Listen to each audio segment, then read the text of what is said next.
4 provinces were struck by earthquakes on the same day, while Gansu saw 5 days of continuous seismic activity.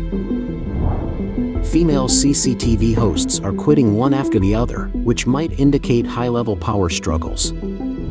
Due to a lack of teachers at a vocational school in Guangdong, nearly 700 students dropped out and demanded refunds. Analysis: Xi Jinping will speed up military trials and arrest a large number of generals. It's all covered in today's China Truths. 4 provinces were struck by earthquakes on the same day, while Gansu saw 5 days of continuous seismic activity. Recent days have seen a surge in seismic activity across mainland China, marking a concerning trend.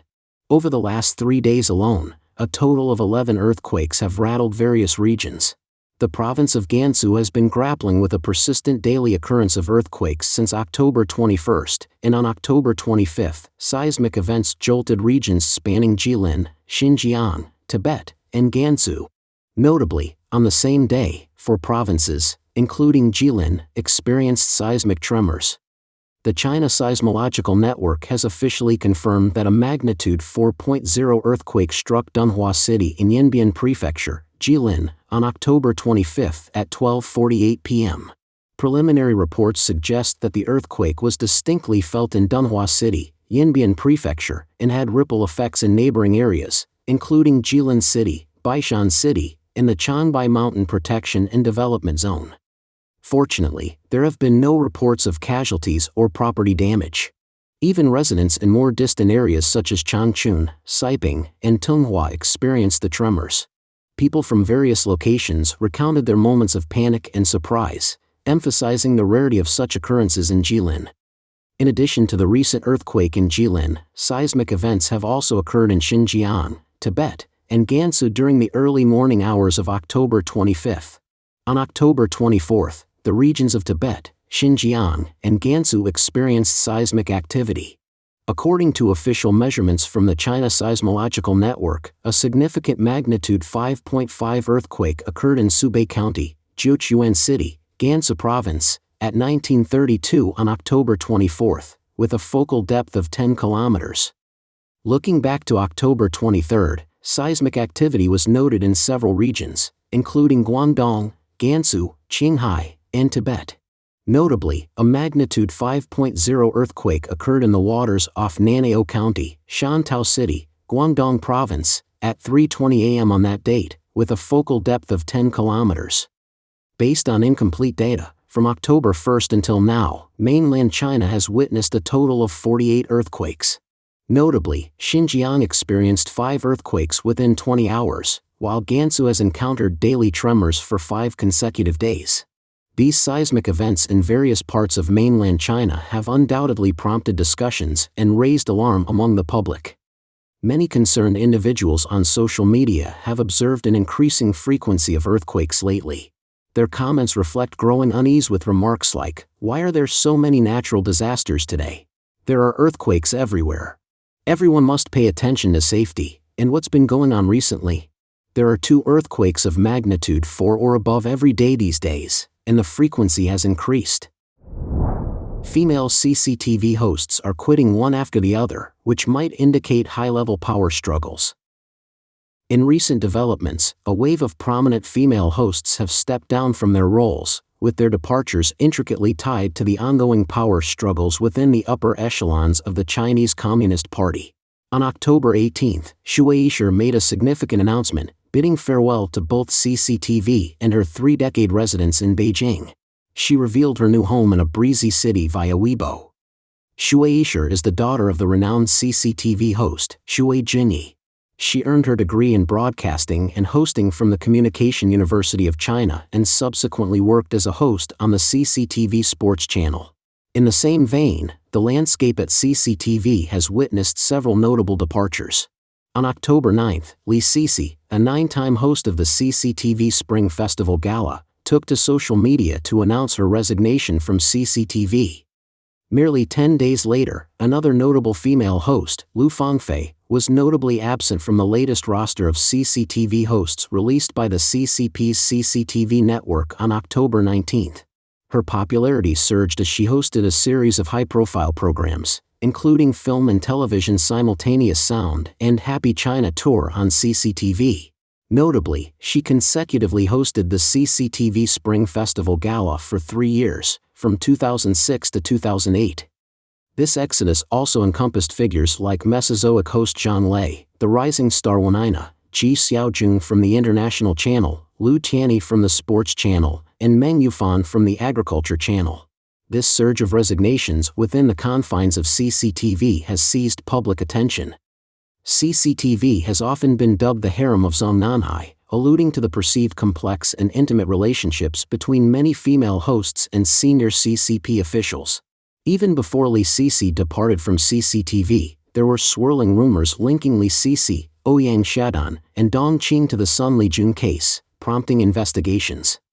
On August 12, 2020, overseas media figure Yi Pin disclosed in a video program that following Sun Lijun's dismissal, both Dong Qing and Ouyang Shadan came under the scrutiny of the Central Commission for Discipline Inspection on suspicion of their association with the cases of Meng Jianzhu and Sun Lijun. Dong Qing, born in Shanghai's Jing'an district on November 17, 1973, embarked on her career journey at Shanghai Oriental TV in 1996 and subsequently joined CCTV in 2002, serving as a host and producer. However, her association with CCTV concluded after the 2018 CCTV Spring Festival Gala. Ouyang Shadan, who hails from Guangxi and is 4 years younger than Dong Qing, was born on July 28, 1977. She commenced her career at Shanghai TV station in 1999 before transitioning to CCTV in August 2003 as a program host. These transformations extend beyond the departure of prominent hosts to encompass significant personnel changes at the organizational summit. As per the official website of the Ministry of Human Resources and Social Security of the CCP, on February 21, Deputy Directors Yan Xiaoming and Jiang Xue at CCTV were relieved of their positions and replaced by Hu Jinjun and Xing Bo. Amidst the ongoing high-level personnel changes within the CCP's propaganda system, a series of senior propaganda officials have faced dismissal. In the lead-up to this year's Beidai meeting, Dong Yunhu, who served as the secretary and director of the party leadership group of the Standing Committee of the Shanghai Municipal People's Congress and previously held the role of Shanghai Propaganda Minister, along with Cheng Feng, the deputy general manager of Shanghai Publishing Group and chairman of the paper group, faced successive dismissals.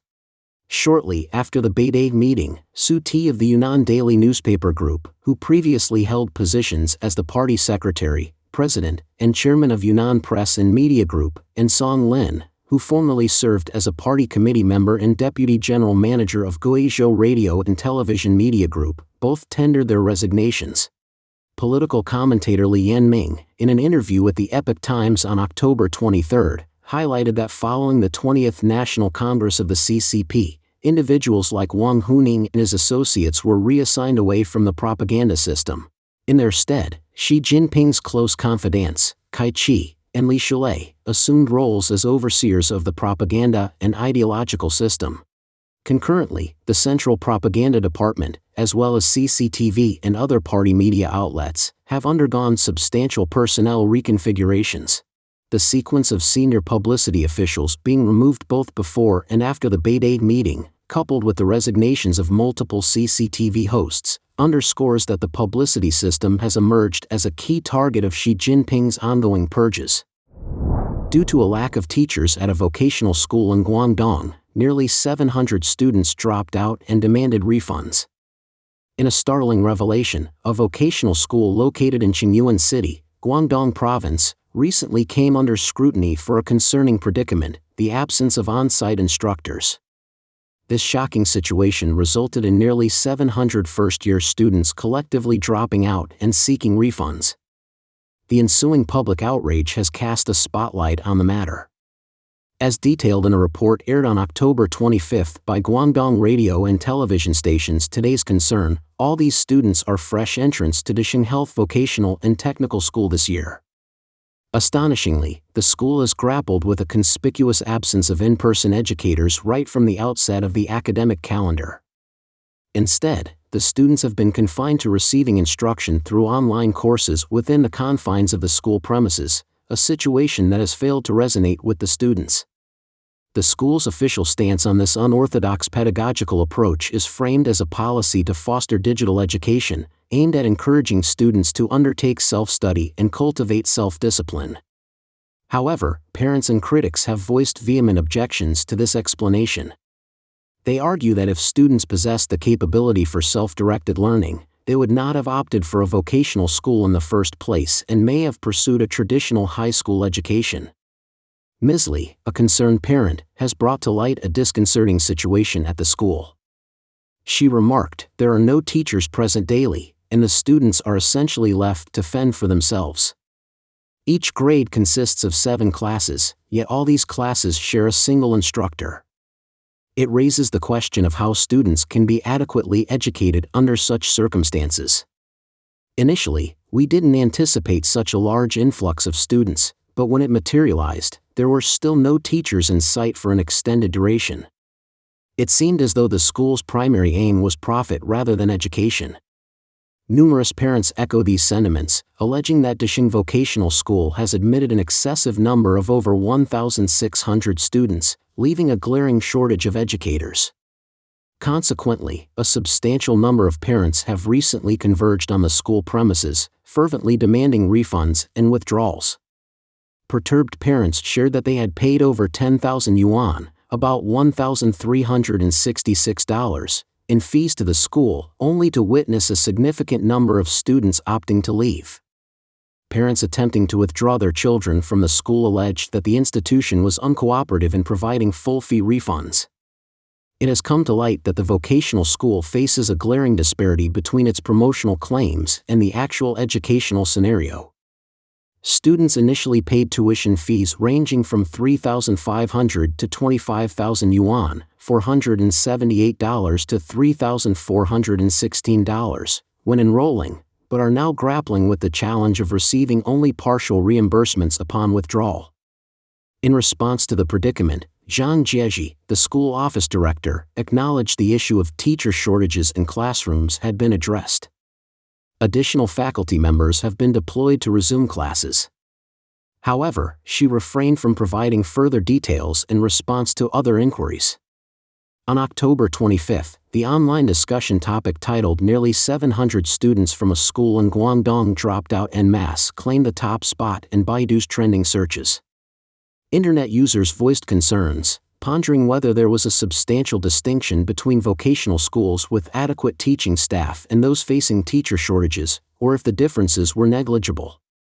According to the official website, Dishing Health Vocational and Technical School holds provincial accreditation as a full-time general health secondary vocational institution sanctioned by the Guangdong provincial government and registered with the Ministry of Education of China. The school boasts a curriculum comprising 13 distinct majors, with nursing standing as the most prominent, having enrolled 1,702 freshmen in the current academic year. The Qingyuan Municipal Education Bureau disclosed that the school originally intended to enroll 900 students for the current fall semester. Surprisingly, the institution found itself accommodating 2,542 students, overshooting its initial enrollment target by 1,642 students. As of October 20, a total of 699 students had withdrawn from the school. In light of the teacher absenteeism situation, the Qingyuan Municipal Education Bureau issued an official notice mandating corrective actions by the school. Moreover, the Bureau indicated that it would invoke legal and regulatory measures to hold the school accountable for exceeding planned enrollments. Analysis: Xi Jinping will speed up military trials and arrest a large number of generals. On the same day that Xi Jinping removed Defense Minister Li Shangfu on October 24, another development captured people's attention. The Standing Committee of the National People's Congress of the CCP officially named Liu Xiaoyun as the new president of the military court, a position that had remained vacant for over a month. The former president of the military court, Navy Rear Admiral Cheng Dongfang, had been removed from his post on September 1. The abrupt change in the leadership of the military court is raising eyebrows due to the fact that Chen Dongfang was relieved of his duties after serving as president for just 8 months, making his tenure the shortest in the court's history. Nevertheless, the Chinese Communist Party has not publicly disclosed the reasons behind Chen Dongfang's dismissal or his next assignment. It is crucial to highlight that Chen Dongfang's dismissal occurred within the context of Xi Jinping's ongoing efforts to purge senior military officials.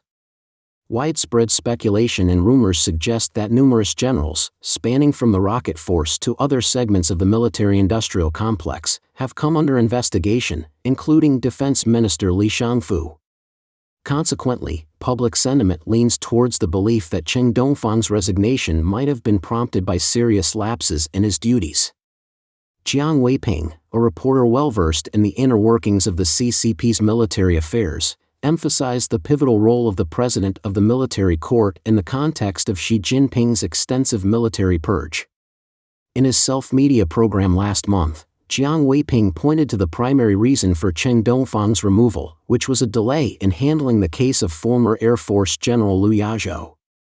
This delay failed to produce the outcomes that Xi Jinping desired. Liu Yazhou, who happens to be the son-in-law of former Communist Party chairman Li Xianyan and a retired general, was reported to have mysteriously disappeared in 2021.